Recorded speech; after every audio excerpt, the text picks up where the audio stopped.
പ്രാണസഖി ഞാൻ വെറുമൊരു പാമരനാം പാട്ടുകാരൻ. കലാ സാംസ്കാരിക വാണിജ്യ വ്യവസായ മാധ്യമ രംഗത്തെ വളരെ പ്രഗത്ഭരായിട്ടുള്ളവരാണ് ഇന്ന് നമ്മളോടൊപ്പം ഇവിടെ ഉള്ളത്. ഇലക്ഷൻ പ്രചാരണങ്ങൾ ഇപ്പം അവസാന ലാപ്പിൽ ഇപ്പം തകൃതിയായിട്ട് നടന്നുകൊണ്ടിരിക്കുകയാണ് പ്രചാരണങ്ങളൊക്കെ. അപ്പൊ നമ്മുടെ കോഴിക്കോടിന്റെ ജനമനസ്സുകളിൽ എന്നോണം എന്താണ് സർ പറയാനുള്ളത്? കോഴിക്കോടിനെ കുറിച്ച്, കോഴിക്കോടിന്റെ ഇപ്പോഴത്തെ ചിത്രം, അതായത് EK വിഭാഗവും AP വിഭാഗവും പറഞ്ഞ മനസ്സിലാകുന്ന സുന്നി മുസ്ലിങ്ങളിൽ രണ്ട് പ്രധാനപ്പെട്ട ഘടകങ്ങളാണ്. അവരവരുടെ നിലപാട് ഏതാണ്ട് പകുതി അവരൊരിക്കൽ പോലും തുറന്നു പറയാറില്ല, പകുതി പറഞ്ഞവർ. അപ്പോൾ ഇവർ പറഞ്ഞുള്ളത്, ഞങ്ങളുടെ അണികളോട് പറഞ്ഞുള്ളത്, ക്രൂഷ്യലായിട്ടുള്ള വളരെ നിർണായകമായ ഘട്ടത്തിൽ എന്താണോ MP, അത് രാജ്യസഭാംഗമായാലും, ഇപ്പോൾ ഇവിടെ നമുക്ക് പ്രത്യേകത ഉള്ള വെച്ചാൽ ഒരു രാജ്യസഭാംഗം ഒരു ലോക്സഭാംഗമാണല്ലോ, അവർ പാർലമെന്റിൽ എങ്ങനെ പ്രതികരിച്ചു എന്നുള്ള അത് നോക്കി വോട്ട് ചെയ്യണം എന്ന് പറഞ്ഞു.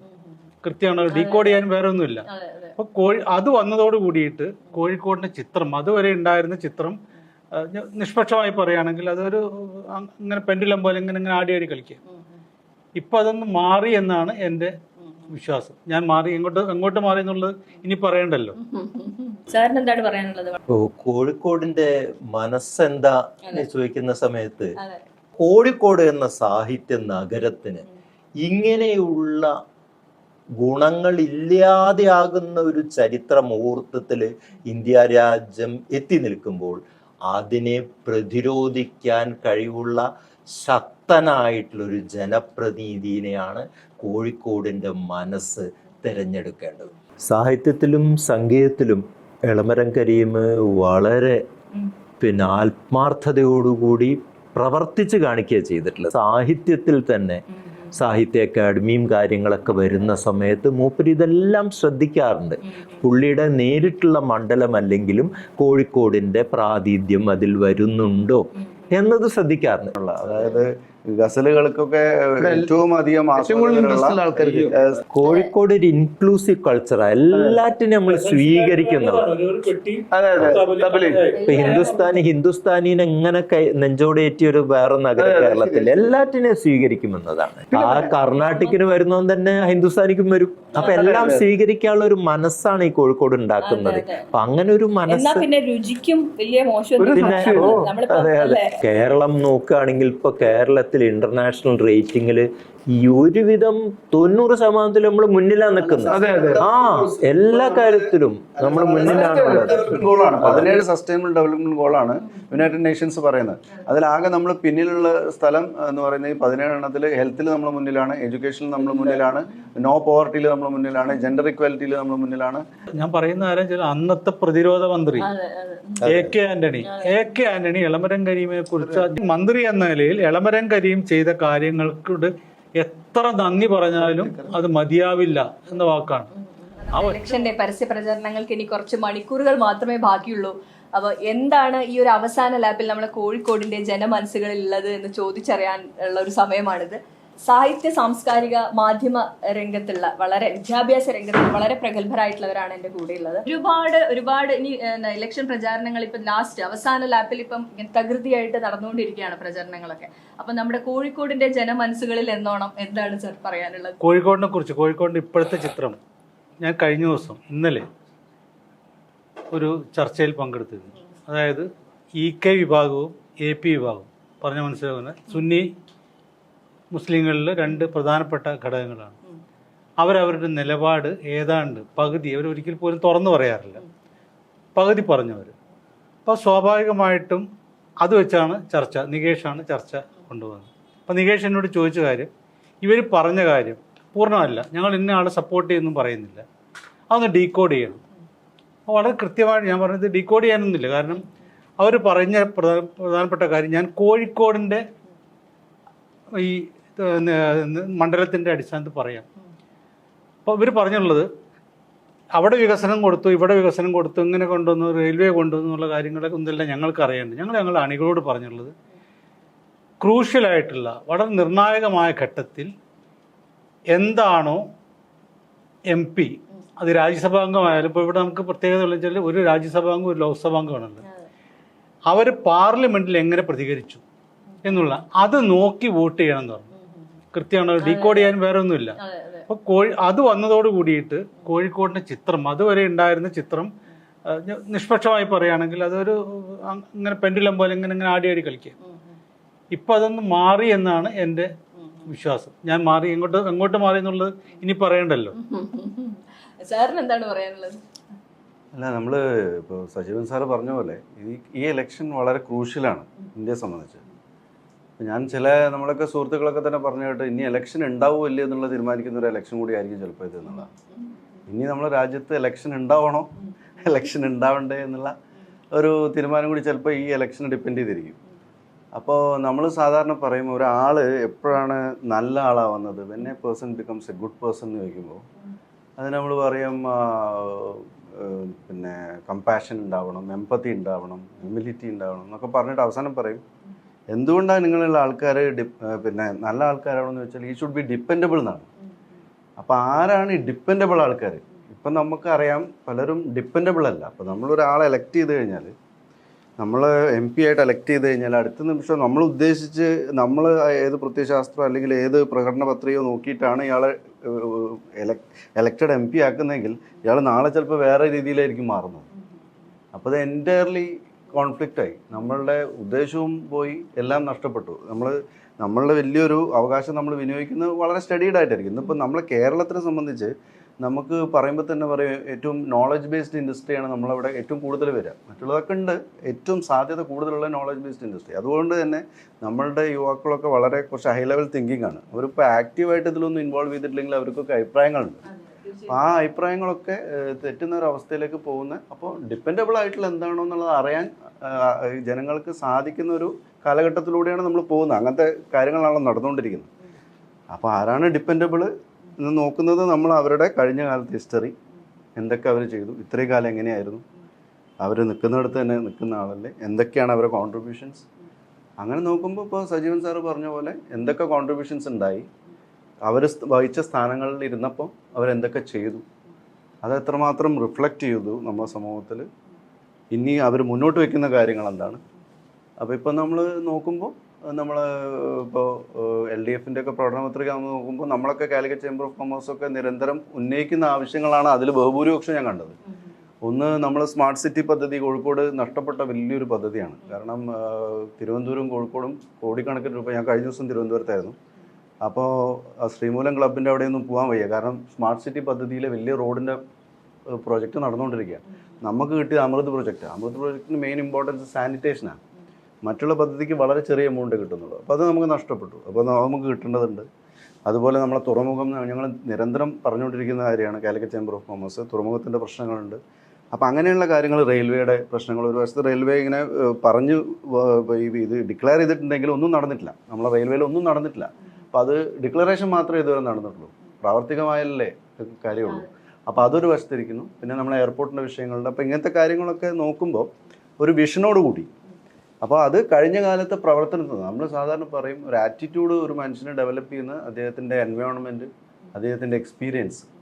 അപ്പോൾ ആ എക്സ്പീരിയൻസ് എന്നുള്ള ഒരു വിഷൻ നമുക്ക് കാണാൻ പറ്റുന്നുണ്ട്. അപ്പോൾ അത് തീർച്ചയായിട്ടും റിഫ്ലക്റ്റ് ചെയ്യും എന്നുള്ളതാണ്. സാറിന് എന്താണ് പറയാനുള്ളത്? വളരെ കട്ടയ്ക്ക് തന്നെയാണ് രാഘവൻ സാറാണ്, അതുപോലെ പിന്നെ LDFൻ്റെ ഇപ്പം നമ്മളെ എളമരം കരീം സാറ്. ഇപ്പം സാറ് ഇപ്പം ഇവരെ കുറിച്ച് ഇപ്പം വളരെ ഇപ്പം ഇലക്ഷൻ ആണെങ്കിൽ നമ്മളെ പ്രചരണമൊക്കെ ആണെങ്കിൽ വളരെ ധൃതിയായിട്ട് നടന്നുകൊണ്ടിരിക്കുകയാണ്. അപ്പം എന്താണ് സാറിന് പറയാനുള്ളത്? കോഴിക്കോടിന്റെ മനസ്സെന്താ ചോദിക്കുന്ന സമയത്ത് എനിക്ക് പെട്ടെന്ന് ഈ ചോദ്യം വന്നപ്പോ പറയാൻ തോന്നിയത്, ഞാനൊരു മൈൻഡ് റീഡർ ഒന്നുമല്ല, പക്ഷെ എന്തായിരിക്കണം കോഴിക്കോടിന്റെ മനസ്സ്. കാരണം കോഴിക്കോടിന് വലിയൊരു ജനകീയ മതേതര പാരമ്പര്യമുണ്ട്.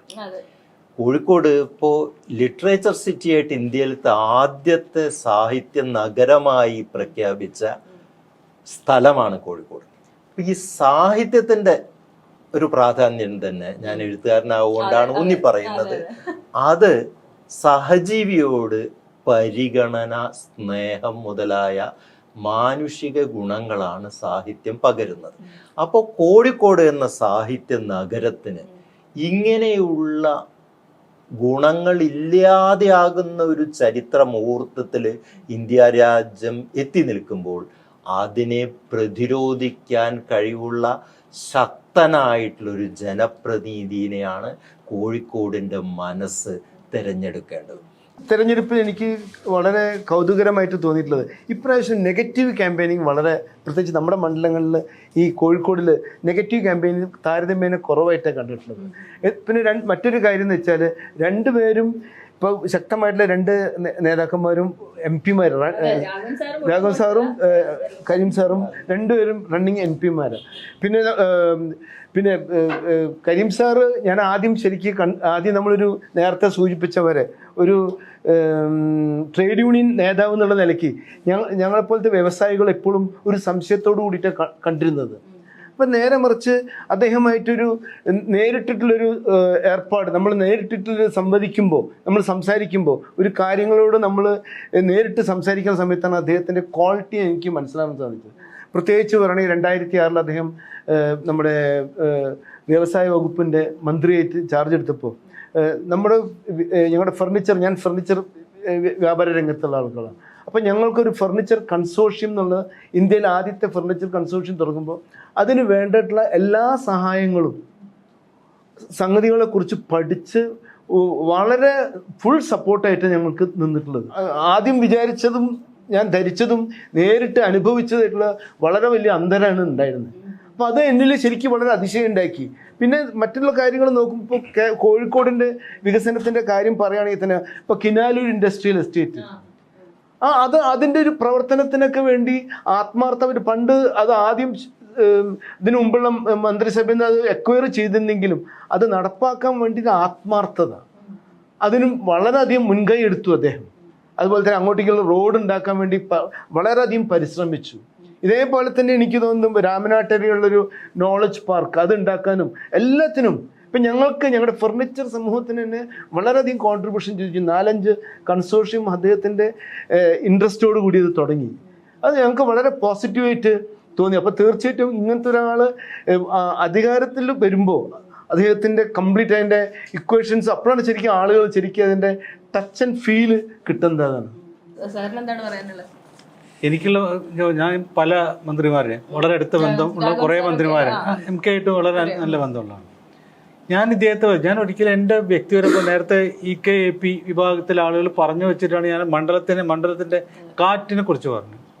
എളമരം കരീം എന്ന് പറയുന്ന രാഷ്ട്രീയ നേതാവിനെ, എളമരം കരീം എന്ന് പറയുന്ന മന്ത്രിയെ വിലയിരുത്താൻ ഞാൻ പലപ്പോഴും ശ്രദ്ധിച്ച പ്രചരണത്തിൽ, കോഴിക്കോട്ടിൽ പ്രചരണത്തിൽ അതത്ര വന്നു. ആ വീഡിയോ ആണ് വരേണ്ടിയിരുന്നത്. ശക്തമായിട്ട് ഞാൻ പറയുന്ന ആരും ചില അന്നത്തെ പ്രതിരോധ മന്ത്രി AK ആന്റണി എളമരം കരീമിനെ കുറിച്ച് ഞാൻ കേട്ടതാ. ആ പ്രസംഗം മാധ്യമപ്രവർത്തനം എന്നുള്ളത് ഞാനത് കേട്ടാണ് പരിപാടി. അത് മറ്റേ ചാലിയത്ത് വെച്ചായിരുന്നല്ലോ. അദ്ദേഹം പറഞ്ഞ ഒരു മന്ത്രി എന്ന നിലയിൽ എളമരം കരീം ചെയ്ത കാര്യങ്ങൾക്ക് എത്ര നന്ദി പറഞ്ഞാലും അത് മതിയാവില്ല എന്ന വാക്കാണ്. ആ ഒറ്റ വാക്ക് ആവർത്തിച്ച് പറഞ്ഞാൽ ഒരു മന്ത്രി എന്ന നിലയിൽ വീഴ്ച. അപ്പം ഒരു പറഞ്ഞ പോലെ റാഫി നേരത്തെ പറഞ്ഞ പോലെ എല്ലാ വ്യവസായികൾക്കും പേടിയായിരുന്നു. കാരണം ട്രേഡ് യൂണിയൻ അതും അന്ന് CIT-കാരൊക്കെ പറഞ്ഞാൽ വ്യവസായം തകർക്കുന്ന ആളുകളിൽ നിന്നാണ് പല ആളുകളിലും വ്യാഖ്യാനം. ആ സമയത്ത് നെറ്റി ചുളിക്കല്ല, പേടിച്ചോടും അമ്മാതിരി അവസ്ഥയായിരുന്നു. അപ്പൊ ആ സമയത്താണ് പിന്നെ കരീം എന്ന CIT-കാരൻ മന്ത്രിയെ വന്നു വ്യവസായത്തിന്റെ വകുപ്പായിട്ട്. പേടിയായിരുന്നു. പക്ഷെ നമ്മൾ നേരത്തെ പറഞ്ഞല്ലോ, ഇപ്പോഴും പറഞ്ഞില്ലേ, പൊതുമേഖലാ സ്ഥാപനങ്ങൾ ആ സമയത്ത് ലാഭത്തിലുള്ള 1-2 സ്ഥാപനങ്ങളാണല്ലോ. ബാക്കിയെല്ലാം ലാഭത്തിൽ എത്തിച്ചിട്ടാണ് അദ്ദേഹം പോകുന്നത്. ഓരോന്നിൻ്റെയും കാര്യങ്ങൾ ഇപ്പം ഈ കേരള സോപ്സ് ആൻഡ് ഓയിൽസിന്റെ കാര്യം നമ്മളെ കൺമുമ്പിൽ സ്റ്റീൽ കോംപ്ലക്സിന്റെ കാര്യം, തിരുവണ്ണൂർ കോട്ടൺ മില്ലിന്റെ കാര്യം, ഇതൊക്കെ നമുക്ക് അറിയാവുന്നതാണ്. അപ്പോൾ ഇത്തരം കാര്യങ്ങളൊക്കെ മാറ്റം, അതിന് വേണ്ട നിലപാടുകൾ അദ്ദേഹം പറഞ്ഞ വളരെ ശരിയാ. എങ്ങനെ മാറ്റി ആ മാന്ത്രിക വിദ്യ ഒന്നുമില്ല, മറ്റേ കേന്ദ്രത്തിലെ പൊതുമേഖല ഗംഭീരമായിട്ട് പ്രവർത്തിക്കുന്ന അതായിട്ട് ലിങ്ക് ചെയ്യിച്ചു. ഇതൊക്കെയാണ് എനിക്ക് തോന്നുന്നു എത്ര MP-മാർക്ക് സസ്പെൻഷൻ ഉണ്ടായിട്ടുണ്ടുള്ളത്. ലോക്സഭയിലാണെങ്കിലും രാജ്യസഭയിലാണെങ്കിലും എത്ര MP-മാരെ സസ്പെൻഡ് ചെയ്തു. സസ്പെൻഡ് ചെയ്യുന്നത് സർക്കാരിന്റെ തെറ്റായ നയങ്ങൾക്കെതിരെയുള്ള പോരാട്ടത്തിന്റെ ഭാഗമായിട്ടാണ് സസ്പെൻഡ് ചെയ്യപ്പെടുന്നത്. അത് ഒരു തവണയല്ല 2 തവണ അനുഭവിച്ച ഒരാളാണ് എളമരം കരീം. അന്ന് അദ്ദേഹം ആ സസ്പെൻഡ് ചെയ്യുന്നതിന്റെ തീരുമാനം എടുക്കുമ്പോൾ അദ്ദേഹം നടത്തിയൊരു പ്രസംഗമാണ്. മാധ്യമ പ്രവർത്തകർ പോലും അവസാനം പേടിച്ച് വാലി ഉരുട്ടി നിൽക്കുന്നൊരവസ്ഥ. എല്ലാ ആളുകളും രാഷ്ട്രീയ നേതാക്കന്മാർ അപ്പുറത്തേക്ക് പോകുന്നു പേടിച്ചത്. ഈ സമയത്തൊക്കെ പാർലമെന്റിൽ വെച്ച് ശബ്ദത്തോടു കൂടി പറയുന്നു, നിങ്ങളുടെ ഈ മസിൽ പവറും മണി പവറും ഒന്നും ഞങ്ങൾ പേടിക്കില്ല എന്ന് പറയും. അങ്ങനെ ഇപ്പം ഈ നമ്മുടെ കോഴിക്കോടിന്റെ വികസനത്തെ കുറിച്ച് പറയുന്നുണ്ടല്ലോ. അപ്പം IT മേഖലയിലൊക്കെ ആണെങ്കിലും IT ഹബ്ബ്, പിന്നെ എന്താ പറയുക, നമ്മുടെ എറണാകുളം സിറ്റി, അതുപോലെ തന്നെ കോഴിക്കോടും വികസനത്തിലേക്ക് പോകുക. അപ്പം അത് ഈ കോഴിക്കോട് തന്നെ ഇപ്പൊ രാഘവൻ സാർ ഇതിന്റെ ഒരു വികസനത്തിനെ കുറിച്ച് ഇവിടത്തെ കാര്യങ്ങൾ മാത്രം ആയിക്കൊണ്ടിരിക്കുക. അപ്പൊ ഇത് എളമരം കരീം സാർ ആണ് വന്നാൽ എങ്ങനെയാണ്, എന്താണ് നിങ്ങളുടെ മനസ്സെന്ന് പറയാനുള്ളത്? എങ്ങനെയാണ് അതിപ്പോ കേന്ദ്ര സർക്കാർ എങ്ങനത്താണ് ആദ്യം നിർണയിക്കപ്പെടണം. അത് അപകടകരമായ ഒരു കേന്ദ്ര സർക്കാർ വന്നാൽ പിന്നെ ആർക്കും സാധിക്കില്ല. പക്ഷെ ഇതിനൊരു മാറ്റം ഉണ്ടാകുന്ന ഒരവസ്ഥ വന്നാൽ, ഇന്ത്യ രാജ്യം രക്ഷപ്പെടുന്ന അവസ്ഥ വന്നാൽ, എളമരം കരീമിന് പല കാര്യവും സാധിച്ചെടുക്കാൻ പ്രാപ്തിയുണ്ട് എന്നുള്ളതാണ്. ഏതൊരു ഇതെടുത്തു കഴിഞ്ഞാലും പിന്നെ സാറിന് എതിരെ അഭിപ്രായം ഉണ്ടോ? എന്താണ് എനിക്കറിയില്ല, ഒന്നും മിണ്ടാതിരിക്കുന്നത്. ഇപ്പോഴത്തെ ഒരവസ്ഥയിൽ വികസനം ഞാൻ MK രാഘവൻ ചെയ്ത കാര്യങ്ങളൊക്കെ ഉണ്ട്, തീർച്ചയായിട്ടും. സാർ ഒരുപാട് ഒരു MP എന്നുള്ളത് നന്നായിട്ട് കുറെ കാര്യങ്ങൾ ചെയ്തു. പക്ഷെ ഇപ്പോഴത്തെ ഒരു അവസ്ഥയിൽ ഇന്ത്യയിൽ വികസനം വേണമോ, ഇന്ത്യ വേണമോ എന്നുള്ള ചോദ്യമുണ്ട്. അവിടെ ഇന്ത്യക്ക് വേണ്ടി സംസാരിക്കുക എന്ന് പറയുന്നത് പ്രധാനപ്പെട്ടത്. അതായത് നമുക്ക് നിങ്ങളെ എതിരായിട്ട് സംസാരിച്ചാൽ നിങ്ങൾക്കെതിരെ പലതരം വകുപ്പുകൾ, ഏത് വകുപ്പ് ഉപയോഗിച്ച് നിങ്ങളെ കെട്ടിപ്പൂട്ടുന്ന ഒരു അവസ്ഥ ഉണ്ടാക്കുന്ന ഒരു അവസ്ഥ, അതിൽ ഞങ്ങൾക്ക് പേടിയില്ല എന്ന് പറയാൻ പറ്റുന്ന കുറച്ച് ജനപ്രതിനിധികൾ വേണം. നമ്മളിപ്പോ ഈ പറഞ്ഞത് തന്നെ ഇപ്പോ അദ്ദേഹം മുന്നോട്ട് വെക്കുന്ന പ്രകടന പത്രിക നമ്മളത് കൂടെ ഒന്ന് നോക്കിയ കാര്യം ഞാൻ നേരത്തെ സൂചിപ്പിച്ചു. അതിൽ നമുക്ക് കോഴിക്കോടിന് വേണ്ട ഒരു എയിംസ് ഇപ്പം നമ്മൾ ഒരുപാട് കാലമായി പ്രഖ്യാപിച്ചെങ്കിലും എയിംസ് ഇതുവരെ കിട്ടിയിട്ടില്ല. അപ്പോൾ എയിംസ് നമുക്ക് വേണം. നമ്മൾ റെയിൽവേ സ്റ്റേഷൻ്റെ 700 കോടിയുടെ ഡിക്ലറേഷൻ മാത്രമേ നടന്നുള്ളൂ, അത് നമുക്ക് നടത്തണം. കോഴിക്കോട് എയർപോർട്ടിൻ്റെ റൺവേ ആൻഡ് സേഫ്റ്റി ഏരിയയുടെ വർക്ക് ഇതുവരെ ഒന്നും ആയിട്ടില്ല. അത് തുടങ്ങാൻ വേണ്ടി അതും ഡിക്ലെയർ ചെയ്ത് നിൽക്കുക എന്നല്ലാതെ, അതിപ്പോൾ ടെൻഡറിൻ്റെ കുറച്ച് പ്രശ്നങ്ങൾ നിൽക്കുകയാണ്. അത് ഇല്ലാതെ നമുക്ക് വൈറ്റ് ബോഡി എയർക്രാഫ്റ്റേ കോഴിക്കോട് വരില്ല. ഈ വൈറ്റ് ബോഡി എയർക്രാഫ്റ്റ് വന്നിട്ടില്ലെങ്കിൽ ഈ IT പദ്ധതി ഒന്നും നടക്കില്ല. ഇപ്പോൾ 2 സൈബർ പാർക്ക് നമുക്ക് പോരാത്ത സിറ്റുവേഷനാണ്. ശരിക്കും നമുക്ക് അതിൽ എത്രയോ പൊട്ടൻഷ്യൽ ഉണ്ട്. അപ്പോൾ ഇതിൽ തന്നെ പറയുന്നുണ്ട് മാവൂർ ഗോളിയറൻസിൻ്റെ പദ്ധതി, അതൊരു പ്രഖ്യാപനമാണ്. മാവൂർ ഗോളിയറൻസിൻ്റെ സ്ഥലം എൻവയോൺമെൻറ്റ് ഫ്രണ്ട്ലി ആയിട്ടുള്ള ഒരു, അപ്പോൾ നോളജ് ബേസ്ഡ് ഇൻഡസ്ട്രി തന്നെയാണ്. അവിടെ IT തന്നെയാണ് ഏറ്റവും ഇത്. അപ്പോൾ IT വരുമ്പോൾ IT മാത്രമല്ല വികസിക്കുന്നത്. നമ്മളിപ്പോൾ ചിലപ്പോൾ വിചാരിക്കും ഒരു IT ഇൻഡസ്ട്രി വരുമ്പോൾ IT മാത്രമല്ല, IT വരുമ്പോൾ അതിനുവേണ്ടി അപ്പാർട്ട്മെന്റ്, അതിൻ്റെ പാർപ്പിടങ്ങൾ അവർ മുഴുവൻ പൈസ ചിലവാക്കുന്ന ആ സിറ്റിയിലാണ്. അപ്പോൾ അവിടെ പാർപ്പിടങ്ങൾ വരുന്നു, ഒരുപാട് ആൾക്കാർക്ക് ജോലി കിട്ടുന്നു, അതിന് ഇൻഡസ്ട്രി. അതെ, റയോൺസ് വന്നതോടുകൂടി കോഴിക്കോട് സിറ്റി ഭയങ്കരമായിട്ട് ഡെവലപ്പ് ചെയ്ത്. റയോൺസ് മുഴുവൻ കോഴിക്കോട് സിറ്റിയിലായിരുന്നു, പൈസ കൊണ്ടുപോകണം അങ്ങനെ. അപ്പോൾ ഒരു IT എന്ന് പറയുന്നത് നമുക്ക് ഒരുപാട് എഞ്ചിനീയറിംഗ് ഗ്രാജുവേറ്റ്സ് ഉണ്ട്, മറ്റ് ക്വാളിഫൈഡ് ആൾക്കാരുണ്ട്. അവരെ ഉപയോഗപ്പെടുത്തുമ്പോൾ മറ്റുള്ള എല്ലാ മേഖലയും ഒരുപോലെ വികസിക്കുകയാണ്. അപ്പോൾ ഇക്വിറ്റി എന്നുള്ള കോൺസെപ്റ്റ് ഏതൊരു അർബൻ പ്ലാനിങ്ങിലും നമ്മൾ പറയുന്ന ഇക്വിറ്റി കോൺസെപ്റ്റ്, രാമമുനി സാർ പറഞ്ഞ പോലെ വെറുതെ കുറച്ച് ആൾക്കാർ മാത്രം അവർ വലുതാവുന്ന ഒരു കോൺസെപ്റ്റേ അല്ല നഗരാസൂത്രണത്തെ തന്നെ പറയുന്നത്. നഗരാസൂത്രണത്തിൻ്റെ ഒക്കെ ബേസിക് കോൺസെപ്റ്റ് ഇക്വിറ്റിയാണ്. അപ്പോൾ അതിനൊക്കെ ഘടകവിരുദ്ധമായിട്ടാണ് ഇപ്പോൾ സത്യത്തിൽ രാജ്യം ഒരു പരിധിവരെ പോയിക്കൊണ്ടിരിക്കുന്നത്. അപ്പോൾ തീർച്ചയായിട്ടും അത് അധികം മുന്നോട്ട് വയ്ക്കുന്ന കാര്യങ്ങളുണ്ടല്ലോ, നമുക്ക് പറയാം അധികം മുന്നോട്ട് വയ്ക്കുന്ന കാര്യങ്ങളുണ്ട് പലതും. ഇപ്പോൾ റെയിൽവേയിൽ എത്രയോ തസ്തികകൾ ഒഴിഞ്ഞു കിടക്കുകയാണ്. ഏറ്റവും വലിയ എംപ്ലോയറായിരുന്നു റെയിൽവേ, അതിനെങ്ങ് നശിപ്പിച്ചിതാക്കിക്കൊണ്ടിരിക്കുക. തൊഴിലാളികൾക്ക് പിന്നെ ജോലിയില്ലാത്ത അവസ്ഥയിലേക്ക് തള്ളിവിട്ടുകൊണ്ടിരിക്കുകയാണ്. അപ്പോൾ തൊഴിലാളികളുടെ താല്പര്യം എന്ന് പറഞ്ഞാൽ അത് സാധാരണ ജനത്തിൻ്റെ താല്പര്യം എന്നാണ് അതിൻ്റെ അർത്ഥം. കാരണം ഏതും ഒരു തൊഴിലാളിയാണല്ലോ. ഈ മുതലാളിയായിട്ടിരിക്കുന്നവനും ഒരു തൊഴിലാളിയാണ്. ശരിക്കും ഈ കൊച്ചു മുതലാളിമാരൊക്കെ തൊഴിലാളികളാണ്. അപ്പോൾ ആ ഒരു സ്പിരിറ്റ് ഉയർത്തിപ്പിടിച്ച് എളമരം കരീം തന്നെയാണ് ശരിക്കും ഈ തൊഴിലാളികളുടെ പ്രശ്നം പോസിറ്റീവ് ഇതോട് കൂടിയിട്ട്. അല്ലാതെ വ്യവസായത്തെ അവനവരിയ്ക്കുന്ന കൊമ്പ് മുറിക്കുന്ന തൊഴിലാളിയുടെ കൂടെ അല്ല എളമരം കരീം നിന്നിരുന്നത്, ആ കൊമ്പിനെ വളർത്തുന്ന തൊഴിലാളിയുടെ കൂടെ. മറ്റൊരു ഉദാഹരണം കൂടെ സാർ, നമ്മൾ ഈ കൊച്ചി ഷിപ്പ്യാർഡിൽ ഒരു വിഷയം ഉണ്ടായിരുന്നു പണ്ട്. അവിടെ ഒരു യൂണിയൻ മാത്രം, ഒരു സ്വതന്ത്ര യൂണിയൻ മാത്രം എല്ലാം ഭരിച്ചുകൊണ്ടിരിക്കുന്ന ഒരു അവസ്ഥ ഉണ്ടായിരുന്നു. അത് കംപ്ലീറ്റ് മാറ്റി, അത് കോടിക്കണക്കിന് രൂപ ഈ സ്വതന്ത്ര യൂണിയന്റെ ആളുകൾ കൊണ്ടുപോകുന്ന അവസ്ഥ, ഒരു വ്യക്തി തന്നെ കൊണ്ടുപോകണം, ഒരു വ്യക്തി തന്നെ എടുക്കണം. അപ്പൊ അതൊക്കെ മാറ്റിയെടുത്തതിന് വലിയ റോള് അദ്ദേഹം വഹിച്ചിട്ടുണ്ടെന്നുള്ളതാണ്. ഗവൺമെന്റ് ഓഫ് ഇന്ത്യയുടെ സാഗർമാല പ്രോജക്ട് എന്തുകൊണ്ട് നിലവിലുള്ള MP അത് മുൻകൈ എടുത്തിട്ട് സാഗർമാല പ്രോജക്റ്റിൽ കൊണ്ടുവന്നിട്ട് കോഴിക്കോട് തുറമുഖ നഗരം എന്നാണ് പറയപ്പെടുന്നത്. അപ്പൊ തുറമുഖ നഗരത്തിന്റെ MP ആയിരിക്കുന്ന ആളുടെ ഒരു ബേസിക് ഇതാണ് അത്. അങ്ങനെയുള്ള കാര്യങ്ങൾ ഇടപെടുകയും ആ സാഗർമാല പ്രോജക്റ്റിൽ നമ്മളെ സംഗതി കൊണ്ടുവരണ്ടായിരുന്നു, ഇതുവരെ കൊണ്ടുവന്നിട്ടില്ല, നമുക്ക് കിട്ടിയിട്ടില്ല ഒരു ആനുകൂല്യം. ആകെ സംസ്ഥാന ഗവൺമെന്റ് ചെറിയ പണം വെച്ചിട്ട് ഇത്രയും വലിയ തുറമുഖം ഡെവലപ്പ് ചെയ്യാൻ പറ്റുമോ? അപ്പൊ അതുകൊണ്ട് ഒരു കാലത്ത് വലിയ പ്രതാപമായിരുന്ന തുറമുഖം ഇപ്പൊ ഒന്നുമില്ലാത്ത അവസ്ഥയിലാണ്. നമ്മള് ലക്ഷദ്വീപിന്റെ കാര്യം, ഞാൻ ബേപ്പൂരാര് തുറമുഖത്തിന് ഞാൻ ജനിക്കുന്ന കാലത്തുള്ള അല്ല എന്റെ ചെറുപ്പത്തിലുള്ള ബേപ്പൂർ തുറമുഖത്തിന് എന്താണ് മാറ്റം വന്നുള്ളത് എനിക്കിതുവരെ കണ്ടെത്താൻ പറ്റിയില്ല. ആ തുറമുഖം അതേപോലെ തന്നെയാണ്. അവിടെ ഞാൻ ലക്ഷദ്വീപിലേക്ക് ആദ്യം പോകുന്നത് ബേപ്പൂരിൽ നിന്നാണ്. ഇപ്പോ പോകണമെങ്കിൽ നീന്തി പോകേണ്ടി വരും, ബേപ്പൂരിൽ നിന്ന് പോകണം, അല്ലാതെ നടക്കില്ല. കാരണം ബേപ്പൂരിന്റെ ഒരു വികസനത്തിൽ ഏറ്റവും കൂടുതൽ പങ്കുവച്ച സംഗതി ലക്ഷദ്വീപാണ്. ലക്ഷദ്വീപ് അഡ്മിനിസ്ട്രേഷന്റെ ഓഫീസ് അവിടെയായിരുന്നു. അവിടെ ലക്ഷദ്വീപിൽ നിന്ന് വരുന്ന ആളുകൾ ഇപ്പൊ അതെല്ലാം കൂടി മംഗലാപുരത്തേക്ക് കൊണ്ടുപോയി, കുറെ എറണാകുളത്തേക്കും കൊണ്ടുപോയി. അപ്പൊ സത്യത്തിൽ നമ്മളുടെ ഇവിടെ മംഗലാപുരത്താ ശരിക്കും കൊണ്ടുപോയത്, കേരളത്തിനെ കിട്ടുന്നില്ല, മംഗലാപുരത്തൊക്കെ വരുന്നത്. ഇത് അതൊക്കെ കേന്ദ്ര സർക്കാരിന്റെ വളരെ നിശ്ചിത താല്പര്യങ്ങളോട് കൂടിയിട്ടുള്ള പെരുമാറ്റം. അപ്പൊ അതിനെതിരെ കൃത്യമായ രീതിയിൽ നമ്മളെ റെപ്രസെന്റ് ചെയ്യാൻ സാധിച്ചിട്ടില്ല. അതാണ് അതെ, ശരിയാണ്. ബാക്കിയുള്ള സൗഹൃദമൊക്കെ നമ്മൾ പറയെങ്കിലും അൾട്ടിമേറ്റ്ലി നമുക്ക് വേണ്ടത് ഒരു സിറ്റി എന്നുള്ള നിലയ്ക്ക് നമുക്ക് വേണ്ട കാര്യങ്ങൾ ഒന്നും തന്നെ കിട്ടിയിട്ടില്ല. ഈ സ്ഥാപനങ്ങൾ ചിലത് വന്നു എന്ന് പോയിന്റ് ഔട്ട് ചെയ്യുന്നുണ്ടെങ്കിലും അതൊന്നും അത്ര മാഗ്നിറ്റ്യൂഡ് വൈസ്. ഒരു സിറ്റി ഡെവലപ്പ് ചെയ്യണമെങ്കിൽ അതിന്റെ തുറമുഖം, അതിന്റെ എയർപോർട്ട്, ഇതിന്റെ റെയിൽവേ, ഇതാണ് അതിന്റെ ആണിക്കൽ. ഈ 3 സംഗതി ഇല്ലാതെ ഒരു സിറ്റി നമുക്ക് ഒരിക്കലും ഡെവലപ്പ് ചെയ്യാൻ പറ്റില്ല. അല്ല, IT ഹബ് വേണം, ഇത് വേണം, ഇതില്ലെങ്കിൽ ശരിയാവില്ല. ഇൻഫ്രാസ്ട്രക്ചർ സാധാരണക്കാർക്കും ബെനിഫിറ്റ് കിട്ടണമെങ്കിൽ ഈ പിന്നെ എയർപോർട്ട് വികസിക്കുന്ന വേണം എന്നുള്ളത്. കോഴിക്കോട് വിമാനത്താവളത്തിന് മറ്റൊരു പ്രത്യേകത എന്ന് വെച്ചിട്ടുണ്ടെങ്കിൽ ഇവിടെ മാത്രമാണ് സമരം ചെയ്തിട്ട് എല്ലാ കാര്യങ്ങളും നേടിയെടുത്തിട്ടുള്ളൂ. ബാക്കി എല്ലായിടത്തും നാച്ചുറൽ ആയിട്ട് വരും, ഇവിടെ ഒന്നും നാച്ചുറൽ ആയിട്ട് വരുന്നില്ല. എല്ലാം നമ്മൾ കോഴിക്കോട് ഇവിടെ കരഞ്ഞാലും കിട്ടുന്നില്ല. അതുകൊണ്ട്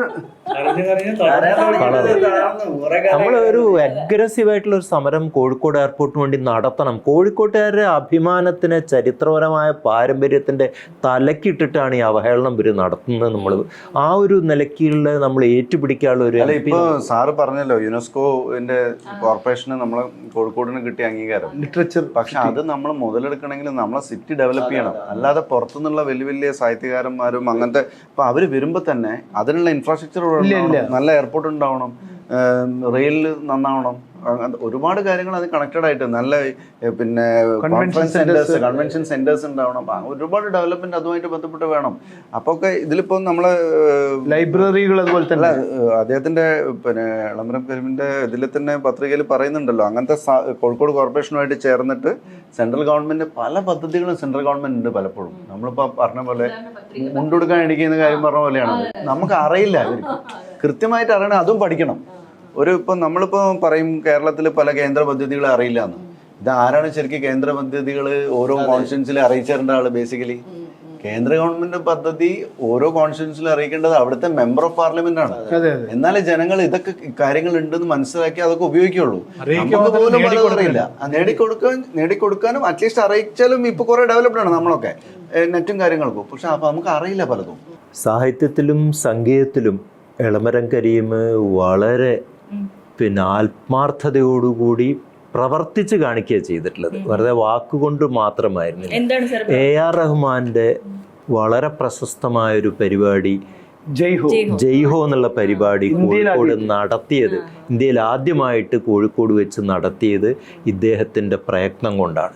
ഗുലാം അലീനെ ഇങ്ങോട്ട് കടത്തില്ല എന്ന് പറഞ്ഞപ്പോൾ ഇവിടെ ആ പരിപാടി നടത്താനുള്ള നട്ടെല്ല് കാണിച്ചത് പിന്നെ സഖാവ് എളമരം കരീമാണ്.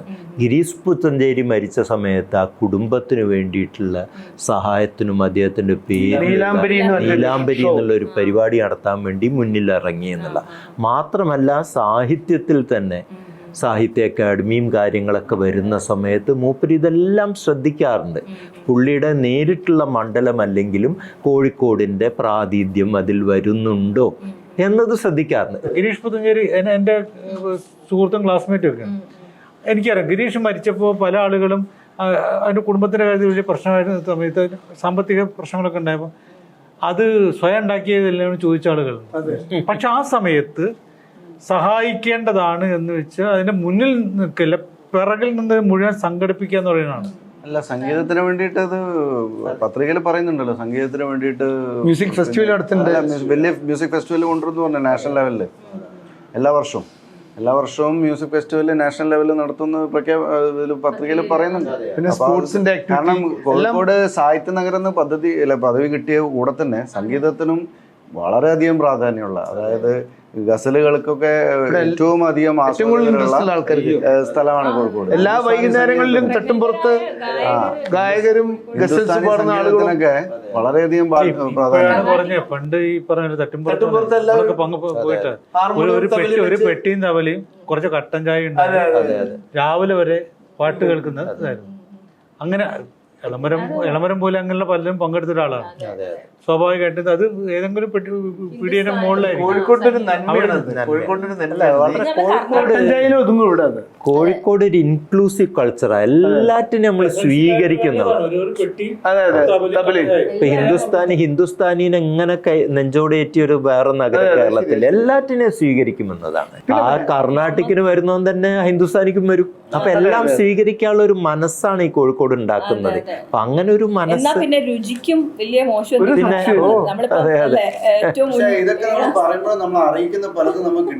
അതെ, അതാണ് കോഴിക്കോട് വലിയ നമുക്കത് പ്രൊജക്ട് ചെയ്യാൻ അറിയണില്ല. അതെ, നമുക്ക് വേണ്ട വിധത്തില് വേണ്ട സ്ഥലത്ത് പറയാൻ പറ്റുന്നില്ല, വേണ്ട സമയത്ത്. ചിന്മയാനന്ദ സ്വാമി പറഞ്ഞ ഒരു വാചകങ്ങൾ, one get what one deserves, not what one desires, and he knows what one deserves. പക്ഷെ നമുക്ക് ഡിസേർവ് ചെയ്യുന്ന പലതും നമുക്ക് കിട്ടുന്നില്ല. പക്ഷെ നമുക്ക് അവതരിപ്പിക്കാൻ അറിയാത്തോണ്ടായിരിക്കാം. അല്ല, അതെന്താ, കോഴിക്കോടിന് എല്ലാ ഗുണങ്ങൾക്കും ഒരു മറുദോഷം ഉണ്ടല്ലോ. കോഴിക്കോട് വല്ലാതെ വിശാല ഹൃദയായിപ്പോയി. അതാണ്. അപ്പൊ എന്താ വെച്ചാൽ കുറച്ച് അവനാന് കിട്ടാനുള്ള ഒരു സ്വാർത്ഥതയും മുഷ്കും ഒക്കെ ഉണ്ട് വാങ്ങാൻ. ഇതിങ്ങനെ വളരെ വിശാലമാരായിട്ട് കഴിഞ്ഞു കഴിഞ്ഞാൽ ബുദ്ധിമുട്ടാണ്. കുറച്ച് സ്ട്രോങ് ആയിരിക്കണം. അല്ല, കേരളം നോക്കുകയാണെങ്കിൽ ഇപ്പൊ കേരളത്തിൽ ഇന്റർനാഷണൽ റേറ്റിംഗിൽ ഈ ഒരുവിധം 90% നമ്മൾ മുന്നിലാണ് നിൽക്കുന്നത്. ആ എല്ലാ കാര്യത്തിലും നമ്മൾ മുന്നിലാണുള്ളത്. 17 സസ്റ്റൈനബിൾ ഡെവലപ്മെന്റ് ഗോളാണ് യുണൈറ്റഡ് നേഷൻസ് പറയുന്നത്. അതിലാകെ നമ്മൾ പിന്നിലുള്ള സ്ഥലം എന്ന് പറയുന്നത് ഈ 17 ഹെൽത്തിൽ നമ്മൾ മുന്നിലാണ്, എഡ്യൂക്കേഷനിൽ നമ്മൾ മുന്നിലാണ്, നോ പോവർട്ടിയിൽ നമ്മൾ മുന്നിലാണ്, ജെൻഡർ ഇക്വാലിറ്റിയിൽ നമ്മൾ മുന്നിലാണ്. ആകെ നമ്മൾ പിറകിൽ നിൽക്കുന്ന 1-2 സ്ഥലങ്ങളുള്ളത് ഈ ഇൻഡസ്ട്രിയാണ്. ഇൻഡസ്ട്രി ഏരിയയിൽ. പക്ഷെ അതിനൊരു പ്രധാന കാരണം അതുകൊണ്ടാണ് നമ്മൾ നോളജ് ബേസ്ഡ് ഇൻഡസ്ട്രിയിലേക്ക് പലപ്പോഴും പോകുന്നത്. ഇവിടെ മറ്റുള്ള ഇൻഡസ്ട്രിക്ക് ലാൻഡ് വാല്യൂവിന്റെ പ്രശ്നം, സ്ഥലത്തിന്റെ വാല്യൂ, ഒന്ന് സ്ഥലത്തിന്റെ പരിമിതി, സ്ഥലത്തിന്റെ ലഭ്യത കുറയുന്നതുകൊണ്ടാണ് നാച്ചുറലി ലാൻഡ് വാല്യൂ കൂടുന്നത്. ആ ഒരു പ്രശ്നം കൊണ്ട് നമുക്ക് അവിടെ ഒരു ചെറിയൊരു ബ്ലോക്ക് ഉണ്ട്. പക്ഷെ അത് എങ്ങനെ കവറപ്പ് ചെയ്യുക എന്നുള്ളതാണ് നോക്കുമ്പോഴാണ് നമ്മൾ നോളജ് ബേസ്ഡ് ഇൻഡസ്ട്രി ആണ് നമുക്ക് നല്ലതെന്ന് പറയുന്നതും. ഇതുപോലെയുള്ള ഗോൾഡൻസ് പോലുള്ള സ്ഥലത്ത് നോളജ് ബേസ്ഡ് ഇൻഡസ്ട്രി പ്രൊമോട്ട് ചെയ്യണം എന്ന് പറയുന്നത് വളരെ കോസ്റ്റല്, ഹൈ റേഞ്ച്, പിന്നെ പുഴകള്, 40 പുഴകളുടെ സൈഡിലൊന്നും ചെയ്യാൻ പറ്റില്ല.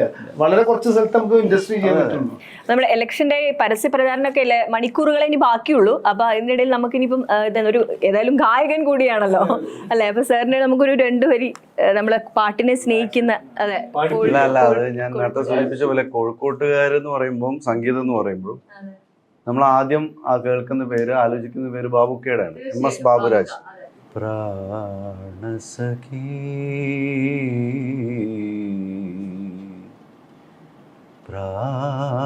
പ്രാണസഖി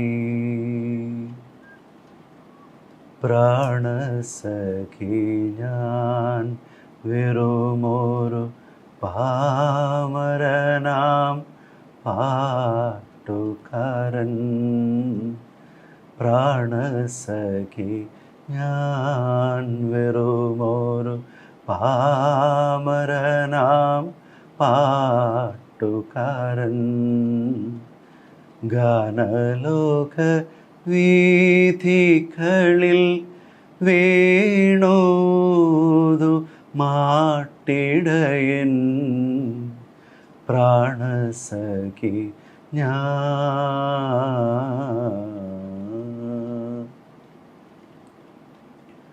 എങ്കിലുമെൻ ഓമലാൾക്കു താമസിക്കാൻ എൻ കരളിൽ എങ്കിലുമെൻ ഓമലാൾക്കു താമസിക്കാൻ എൻ കരളിൽ തങ്ക കേനാക്കൾ കൊണ്ടൊരു താജ്മഹൽ ഞാനുയർത്താം.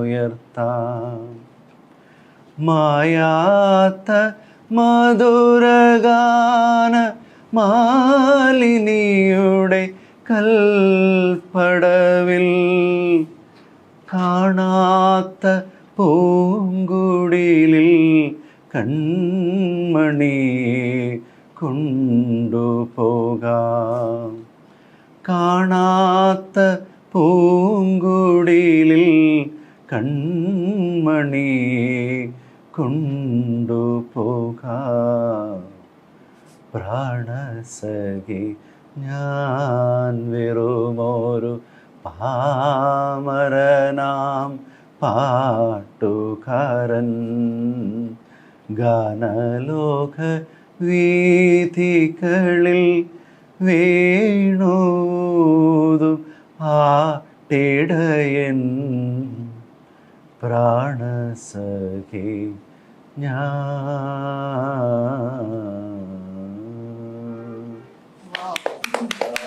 നമ്മുടെ കോഴിക്കോട്ട് എല്ലാവർക്കും വേണ്ടി ഇലക്ഷനിലെ യുദ്ധം വന്നാലും കോഴിക്കോട്ടുകാരെ കലാശം. സജീവ് സാറേ, കേരളത്തിന്റെ പൊതുചിത്രം എന്തായിരിക്കും? 2019 കേരളത്തിൽ ആവർത്തിക്കില്ല എന്ന് ഞാൻ ആദ്യമേ പറയാം. ഒരിക്കലും ഉണ്ടാവില്ല. മാത്രമല്ല, പല ആളുകളും ചിന്തിച്ച പോലെ ഞാൻ കഴിഞ്ഞ ദിവസത്തെ ചർച്ചയിൽ പറയാൻ, പക്ഷെ സമയം കിട്ടാത്തതുകൊണ്ട് പറയാൻ പോയൊരു കാര്യം ഇവിടെ പറയാം. 2019 ആവർത്തിക്കില്ല മാത്രമല്ല, ഞാൻ അങ്ങനെ കണക്കൂട്ടുമ്പോൾ ഓരോ മണ്ഡലം, എല്ലാ മണ്ഡലവും വളരെ വിശദമായിട്ട് പഠിച്ചുകൊണ്ടിരിക്കുന്ന ഒരാളാണ്. അങ്ങനെ 1, 2, 3, 4, 6 വരെ ഞാൻ എണ്ണിയിരുന്നു. ഇപ്പം നികേഷിനോട് ഞാൻ ഒരു ചോദ്യം വരികയായിരുന്നെങ്കിൽ, നികേഷ് ഞാനത് മുകളിലേക്ക് എണ്ണിക്കഴിഞ്ഞു എന്ന് പറയുന്ന ആണ് എനിക്ക് ആഗ്രഹം ഉണ്ടായിരുന്നത്. അത് അവിടെ പറയാൻ സമയം കിട്ടിയില്ല. അത്രയും മാറ്റം. ഞാൻ പറയാൻ കാരണം ഞാൻ വെറുതെ ഒരു കണക്ക് പറഞ്ഞില്ല. എന്നെ അത്ഭുതപ്പെടുത്തുന്ന രൂപത്തിലാണ് 2 പ്രമുഖ സമുദായ സംഘടനകൾ നിലപാടെടുത്തിട്ടുള്ളത്. അത് വോട്ട് എന്ന് പറയുന്നത് 2019 19 സീറ്റും ഒരു ഭാഗത്ത് കൊടുത്തിട്ട് 1 സീറ്റ് മാത്രം മറുഭാഗത്തിന് കൊടുത്ത കേരളത്തിലെ ജനത 2 വർഷം കഴിഞ്ഞപ്പോൾ 3 വർഷം കഴിഞ്ഞു 2021 അതെ അതെ ഗംഭീര എന്തെല്ലാം ആരോപണങ്ങൾ ഈ സർക്കാരിനെതിരുണ്ടായിരുന്നു. എന്നിട്ട് ഭരണ തുടർച്ച കൊടുത്തു എന്ന് പറയാനല്ല, അതൊരു പക്ഷെ വേണമെങ്കിൽ ഭൂരിപക്ഷം കൂട്ടി സെഞ്ചുറി അടിക്കാൻ ഒറ്റയൊന്നിന്റെ കുറവുണ്ടാക്കി. അത് വന്നുള്ളൂ. അങ്ങനെ നേടിക്കൊടുത്ത പോലെ അതാണ്. അപ്പോൾ അവിടെ ഉണ്ടാക്കിയതിൽ വലിയ പങ്ക് ഈ ന്യൂനപക്ഷങ്ങളുടെ നിലപാട്. അതുകൊണ്ടാണ് പറഞ്ഞത് 19 ആവർത്തിക്കില്ല എന്ന് മാത്രമല്ല, അത് ഞാൻ കൂട്ടിയിട്ട് 6 എത്തിച്ചിരുന്നു. അപ്പോൾ ഇതോടുകൂടി ഇനിയിപ്പോൾ എവിടെ നിൽക്കും എന്നുള്ള കാര്യം എനിക്കറിയില്ല.